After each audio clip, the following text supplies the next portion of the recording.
We're just 6 weeks away from Israel's fourth national election in 2 years. Welcome to NIF's 2021 Israeli election preview. Having failed to pass a national budget, Prime Minister Benjamin Netanyahu got to go straight to elections without honouring his rotation agreement with Defence Minister Benny Gantz. So having lasted less than 250 days, the so-called National Unity Government was broken up, the Knesset was dissolved, and Israel's heading to the polls once again. We're going to keep you updated on what's happening in Israeli politics over the next few weeks, but in this video, we wanted to give you a quick overview of where we are now and what we know so far. Let's start with who's running and who isn't. The party lists were finalised just a few days ago, with 39 parties registering for the race, but realistically only a dozen or so will actually make it through.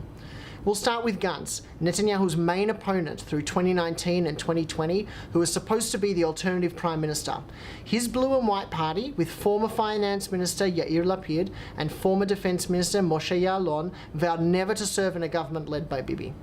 But tired from 3 election campaigns and claiming to want unity at the start of the pandemic, Gantz gave in and formed a rotation agreement, splintering his party in the process and leaving Lapid and Ya'alon in the opposition. Blue and white has been in free fall ever since, with its voters disappointed that Gantz broke his campaign's core promise not to join a Netanyahu-led coalition.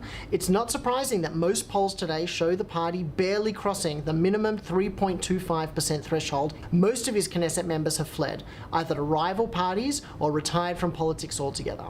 In the last election, the combined blue and white party got 31 seats.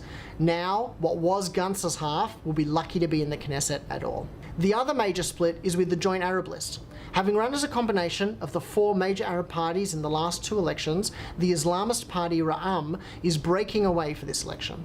They exist in an interesting political space. Their leader, Mansour Abbas, has become an unlikely ally for Benjamin Netanyahu and other members of the Jewish right. It makes sense in a way. Ra'am voters are more conservative on social issues, like feminism and LGBT rights, perhaps making them a natural partner. But on the other hand, those new allies have been among the leaders of the incitement campaign against Palestinian Israelis, with the new partnership raising the ire of other Arab leaders in Israel, including head of the Joint List Ayman Odeh. Ra'am is currently polling under the threshold, so it will be interesting to see whether they even make it into the Knesset at all. Another split is in the right-wing camp, with former senior Likud minister Gideon Sa'ar breaking away from Netanyahu and forming a new party, the New Hope, a name, by the way, which bemused many Israeli Star Wars fans when it was announced. Sa'ar has been seen as Netanyahu's main rival for a long time now, and even ran against Netanyahu in the party's primary 2 years ago. In many ways, Sa'ar is perhaps more right-wing than Netanyahu. For example, he even opposed Trump's plan for the Middle East for being too generous to the Palestinians. Sa'ar has managed to get defectors from Netanyahu's Likud and from Gantz's Blue and White to join him and is riding high in the polls, coming in as the 2nd or 3rd largest party with about 14 seats. So far, he's leading the non-Netanyahu right-wing bloc, with the Yamina party, led by Naftali Bennett, another former Netanyahu loyalist, polling at about 11 seats.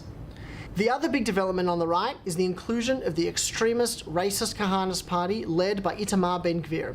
For decades, Kahanis weren't given the time of day by the political mainstream. When Kahana himself was briefly a Knesset member in the 1980s, each time he rose to speak, the Knesset hall would clear, because no one wanted to be seen to legitimise his beyond-the-pale views. But in the last few years, Netanyahu has pressured other right-wing parties to include them in their coalitions to make sure they cross the electoral threshold and don't waste right-wing votes. This time they're running with the religious Zionist party, led by Bezalel Smotrich, and look like they'll make it into the Knesset again. On the left, the Labour Party seemed to be on death's door after they also backtracked on a promise never to join a Netanyahu government. But ever since, Knesset member Merav Michaeli pledged to be a thorn in leader Amir Peretz's side, refusing to join the government with him and promising to do everything she could to reverse it. She finally got her way by winning the leadership just a few weeks ago and swiftly withdrew from the government. Peretz, by the way, resigned from the Labour Party so he could continue as Minister of Economy and even announced he'd be running to be the President of Israel. Under Michaeli, Labour's fortunes may bounce back. Everyone seemed convinced they wouldn't get the votes to cross the threshold, but this week has them stable on about 4 or 5 seats, with one poll even showing them as high as 8. It's still a far cry from the early days of the state, of course, but shows there may well be a future for Labour under Michaeli. We'll continue to cover the personalities and the polls over the next few weeks, but we also wanted to share a quick snapshot about just one of the issues that the electorate is talking about: coronavirus and the ultra-Orthodox community. Even though Netanyahu is hoping that Israel's breakneck pace in its vaccination plan will patch over the reality that the virus death toll stands at more than 5,000, it's possible that the election will still be decided on the back of his performance managing the pandemic itself.